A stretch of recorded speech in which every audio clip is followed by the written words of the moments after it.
Point de vue, chapitre 8. Tristan avait rendez-vous à l'école ce vendredi soir. La directrice et l'enseignante de Louis l'attendaient dans la classe. « Ah, nous sommes vraiment contentes de pouvoir vous parler de Louis. Il s'est montré soudainement très agressif vis-à-vis d'Inès et la petite fille s'est sentie démunie, presque humiliée. Pourtant, avant, ils passaient tout leur temps ensemble. Avez-vous une explication ? Que se passe-t-il selon vous ?» commença la directrice. « Eh bien, je pense qu'Inès n'y est pour rien, ni Louis d'ailleurs. Pour moi, toute cette histoire vient des adultes. Lila, la maman d'Inès, qui est aussi ma voisine, n'a pas souhaité inviter mon fils à l'anniversaire de sa fille. Cela a créé un conflit entre les enfants. Mon fils a été profondément atteint et il ne s'en remet pas. Et comme vous le dites très bien, ils étaient amis. Louis considérait Inès comme sa sœur, il passait du temps avec elle en dehors du temps scolaire. Il savait parfaitement qu'il y avait la fête d'anniversaire parce qu'elle lui en avait parlé. Elle lui racontait qu'il y aurait tout un tas de réjouissances et que sa mère avait distribué des cartons d'invitation, mais il n'y en avait pas pour Louis. « Mais vous en avez parlé avec Lila ?» l'interrogea l'enseignante. « Non, et je n'y tiens pas. J'ai reçu quelques remarques déplacées de sa part au sujet de ma nouvelle compagne. Vous voyez où je veux en venir. »« Ah, mais pas du tout, non ?» répondit froidement la directrice. « Je veux mettre fin à tout ce désordre pour le bien de Louis. Je vous demande donc de m'établir un certificat de radiation. Nous allons le scolariser ailleurs. » Avant de prendre ce genre de décision, vous pourriez tout de même essayer de dialoguer avec Lila. Et puis aussi avec Inès et Louis, tenta la directrice. Non, je vous remercie de vos conseils pour essayer d'arranger les choses, mais Louis ne reviendra pas. La directrice remit l'attestation de radiation à Tristan et il quitta l'établissement. Il tairait ses bonnes résolutions à Lila. Tant pis. Elle encaisserait d'abord la nouvelle en l'apprenant par la directrice, et ensuite, de sa fenêtre, elle assisterait à son déménagement. Il lui en voulait. Elle n'avait pas été respectueuse de sa vie, et elle avait osé s'en prendre à son fils. Dans la soirée, Sibylle et Tristan annoncèrent à Louis qu'il allait changer d'école et qu'il ne reverrait plus Inès. Ils enchaînèrent sur le déménagement et l'installation dans la jolie maison de Sibylle. Le petit garçon sauta de joie en retour de ces déclarations, et il énuméra tout ce qu'il pourrait faire dans le jardin d'Armand avant d'aller jouer dans sa chambre. « Au fait, est-ce que Louis aura sa chambre là-bas ?» demanda Tristan, qui n'avait pas anticipé sur le sujet. « Oh mais oui, il y a 3 chambres. Mon père a décidé de transformer la pièce qui lui sert de bureau et d'y mettre son lit. Il nous laisse tout l'étage, tu vois, il restera même une chambre d'amis. Mon père est fou de joie. En même temps, il va passer beaucoup de temps à son travail et dans ses appartements qu'il a acquis depuis peu. Tu sais, il t'en a parlé. » Bon, il reste à inscrire Louis dans... Oh, mais j'ai regardé le calendrier. Je peux garder Louis la semaine prochaine et aller l'inscrire dans cette fameuse école où il fera sa rentrée après Pâques. Vous êtes bientôt en vacances de printemps. Nous partirons lors de cette période. Tu auras du temps pour emballer tes affaires, faire les cartons et arranger les chambres, rue des Cerisiers.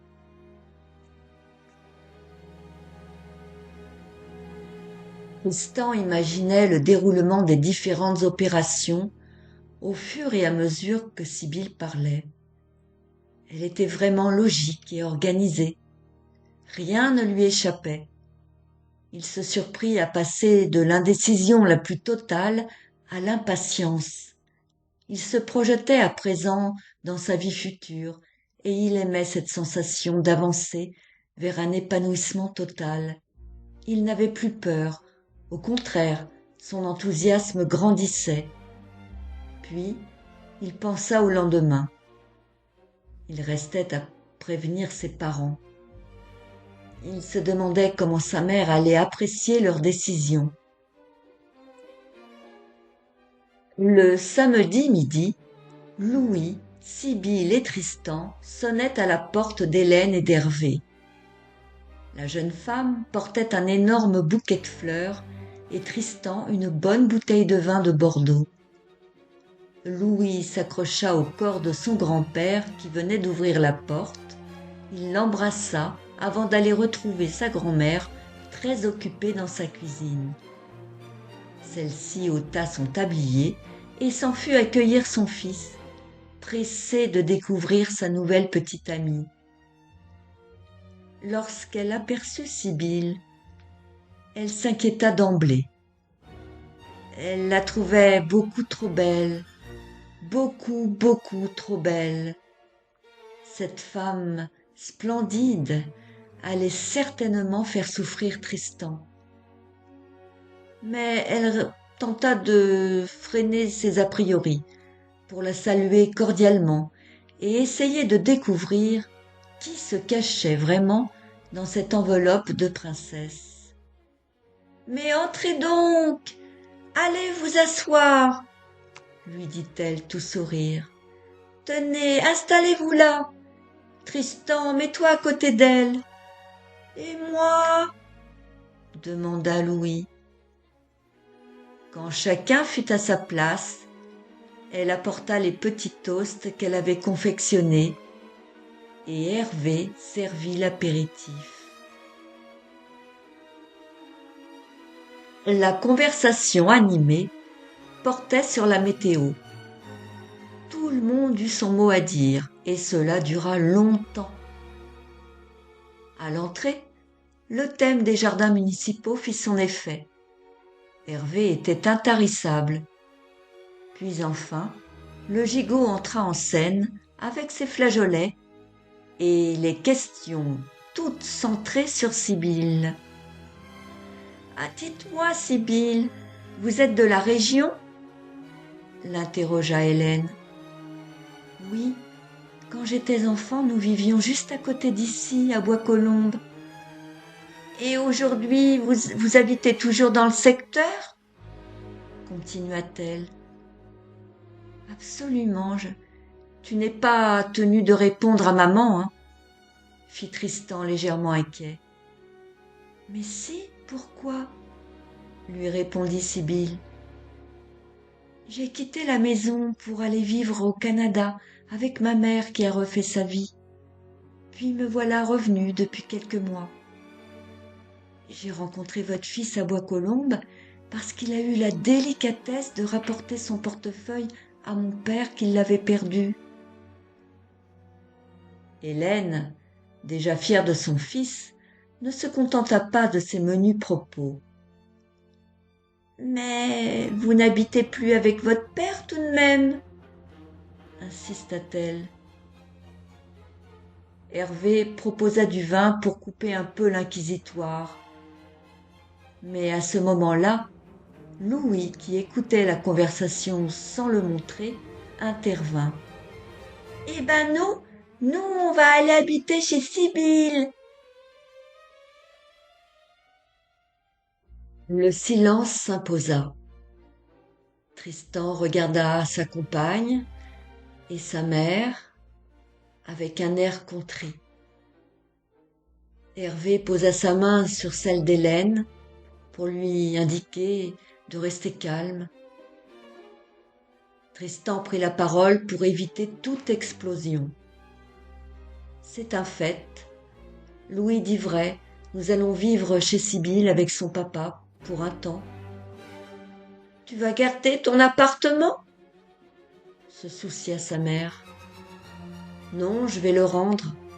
Nous allons régler cette histoire pendant les vacances de Pâques. » Mais et Louis, son école? S'exclama Hélène en ayant beaucoup de mal à avaler sa salive.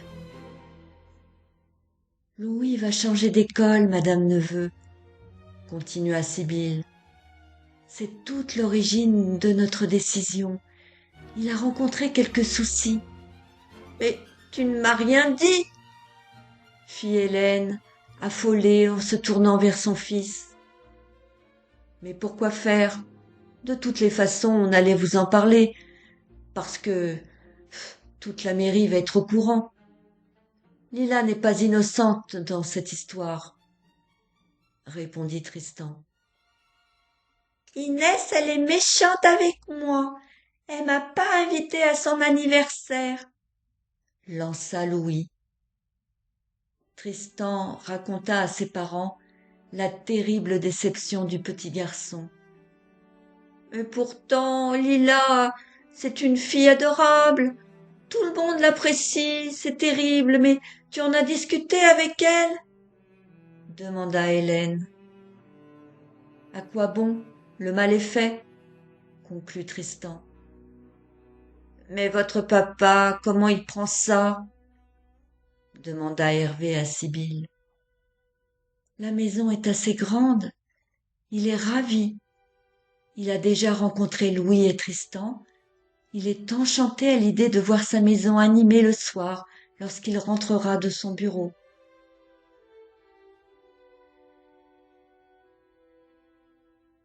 Louis était sorti de table et, assis sur le canapé, il ingérait des friandises. Hélène s'en rendit compte et intervint pour l'en empêcher. « Louis, non! On ne mange pas de bonbons pendant les repas. Le dessert arrive. »« Si, moi je mange des bonbons au dessert. »« Mais d'où tu sors ça ?» s'agaça Hélène. « De ma poche, » dit le petit garçon. « Montre-moi tes poches !» cria Hélène, plus contrariée par tout ce qu'elle venait d'entendre que par les bonbons de son petit-fils. Louis s'éjecta du canapé. Il attrapa le vêtement par la manche pour empêcher sa grand-mère de fouiller dans les poches de son blouson. Mais il trébucha et les sucreries s'échappèrent et roulèrent sur le parquet. « Oh !» s'écria sa grand-mère. « Qu'est-ce que c'est que toutes ces cochonneries ?»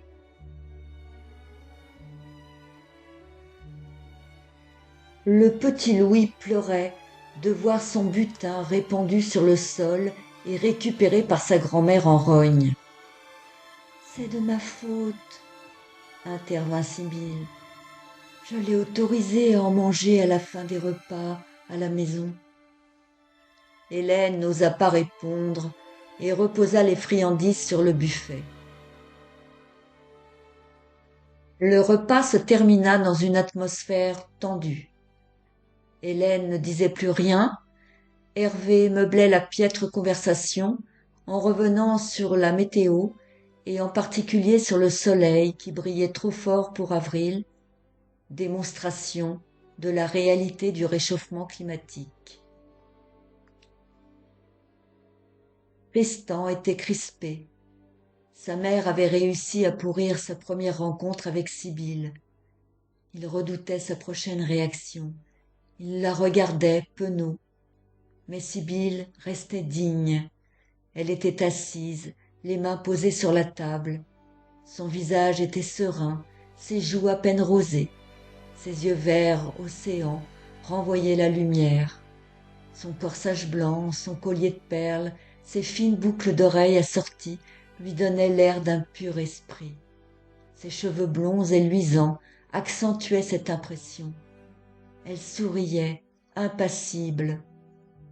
Louis s'était réfugié dans son giron et elle lui caressait doucement la tête. Hélène était furieuse. Son visage rougi ne la mettait pas en valeur. Elle semblait trop maquillée et son polo vert dénotait avec le reste de sa tenue. Tristan avait envie de fuir. Il avait presque honte d'elle. La beauté et la sagesse de sa compagne tranchaient avec la hargne et les yeux belliqueux de sa mère. Après le dessert, Tristan se leva et annonça leur départ. Louis boudait et refusa de saluer sa grand-mère. Il donna un baiser furtif à son papy et attrapa la main de Sibylle pour sortir. Hélène prit son fils à part pour lui dire qu'elle l'appellerait plus tard. Dans la rue, Tristan s'excusa auprès de son aimée. Celle-ci lui signifia qu'elle comprenait qu'une grand-mère s'inquiète pour son petit-fils, même si elle n'imaginait pas que ce soit à ce point. Il l'embrassa, rassuré. De sa fenêtre du 4e étage, Hélène observait son fils, sa future belle-fille et son petit Louis. Des larmes coulaient sur son visage. Hervé vint la consoler. « Laisse, c'est rien. Tu n'as rien fait de mal. C'est leurs affaires s'ils veulent que leur petit mange des bonbons. » Elle ne répondit pas et s'affaira pour ranger sa maison. Elle rageait intérieurement.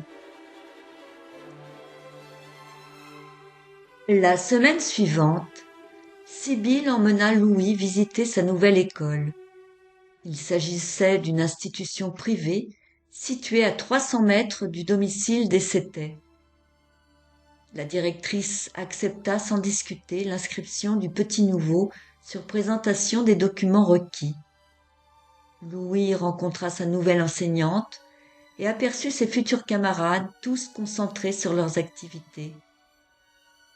Puis, l'appartement de Tristan se vida petit à petit. Sibylle et Louis emmenèrent tout ce qu'ils purent en voiture, les plantes, les objets fragiles, une grande partie de la vaisselle, quelques jouets. À Bois-Colombes, ils stockèrent au sous-sol ce que Tristan voulait garder et ils arrangèrent leur espace nuit à l'étage. Enfin, ils aidèrent Armand à agencer son bureau afin qu'il lui serve aussi de chambre. Le soleil brillait. Louis, sur son vélo, n'en finissait pas de faire le tour de la maison.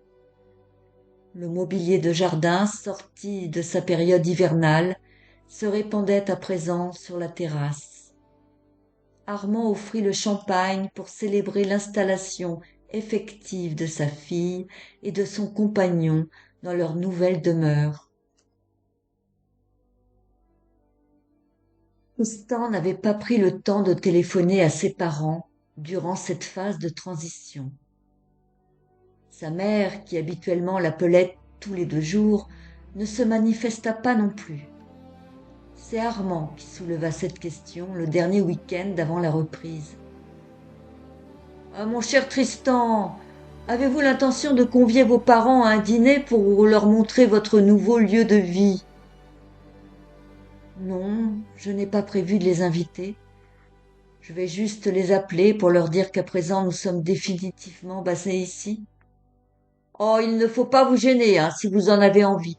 Moi, je serais ravie de faire leur connaissance. »« C'est gentil, Armand. Je verrai avec Sibylle. »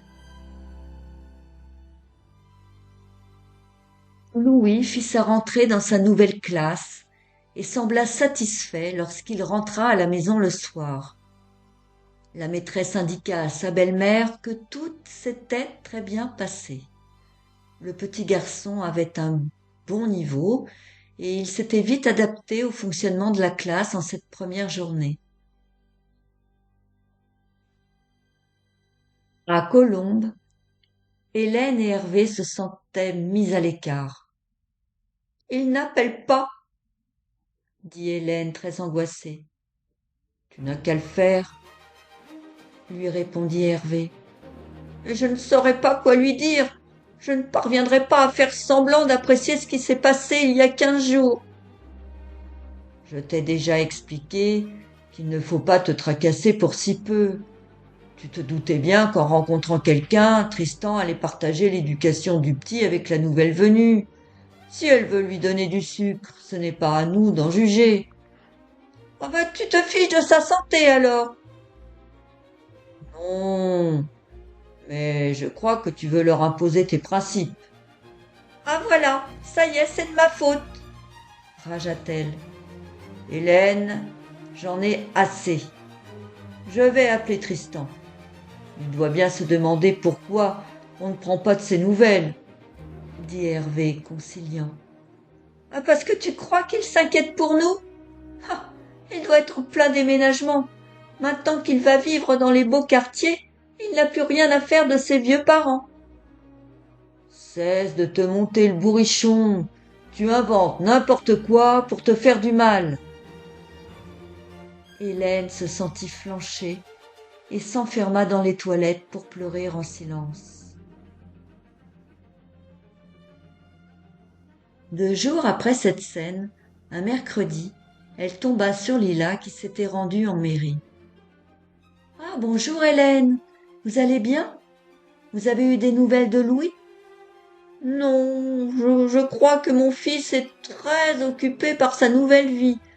Mais vous, ça va? Et Inès? » On fait avec. Inès va beaucoup mieux. Elle s'est bien reposée durant les vacances. Mon frère l'a emmenée avec ses enfants dans les Pyrénées, chez mes parents. Je n'ose pas vous questionner au sujet de l'anniversaire. Ah non, non merci, je n'ai vraiment pas envie d'en parler, Hélène, c'est trop tôt. Je préfère oublier cet incident. Les dés sont jetés, cela ne servirait à rien de tergiverser infiniment. Oh d'accord, je comprends. Je vous souhaite une bonne journée, Lila. Hélène la regarda s'éloigner. Toute pimpante dans sa petite robe fleurie, elle avait l'air d'une adolescente. Qu'est-ce qui avait pu se passer dans la tête de cette charmante jeune femme pour meurtrir le petit Louis? Il fallait qu'elle s'en tienne au dire de Tristan et de son petit-fils qui avait l'air sérieux en détestant subitement sa copine.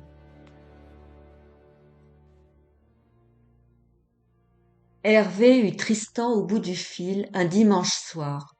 « Comment allez-vous dans votre nouvelle maison ?» demanda-t-il de façon avenante, comme si rien ne s'était passé. « C'est gentil de téléphoner, papa. »« Oh, je n'ai pas eu le temps de... »« Non, non, non, non, c'est rien, tu sais. Je t'appelle parce que ta mère me fait pitié. Elle rumine toujours la petite altercation avec Louis. Oui, je m'en doute. Elle en fait trop. Louis a été chaviré par toute cette histoire avec Inès. Il fallait bien le laisser un peu respirer. Si Sibylle a cédé sur les bonbons, c'est parce qu'il allait vraiment mal. Tu sais, elle se montre chaleureuse avec lui. Elle s'en occupe bien et il l'aime beaucoup. Alors, quand est-ce qu'on se revoit? Eh bien, justement, le père de Sibylle m'a proposé de vous inviter. Si vous voulez, vous pouvez venir dimanche prochain pour déjeuner. Vous verrez Louis, il vous racontera ses aventures dans sa nouvelle école. Ah oui, d'accord, merci. Ben, je te confirme ça après en avoir parlé avec ta mère. Il était content de cet appel et soupira d'aise à l'idée d'une réconciliation sans retour sur leur désaccord. Tristan découvrit le plaisir de rentrer dans une jolie maison, de profiter du jardin en soirée, d'avoir un beau-père courtois et passionné par la réfection de ses appartements à la Défense, de retrouver un petit Louis radieux et câlin, et d'aimer éperdument une compagne aux petits soins pour lui. En femme d'intérieur patentée, Sibylle avait l'art de rendre les repas festifs. Elle rayonnait intensément, toujours soignée et vêtue avec des tenues harmonieuses.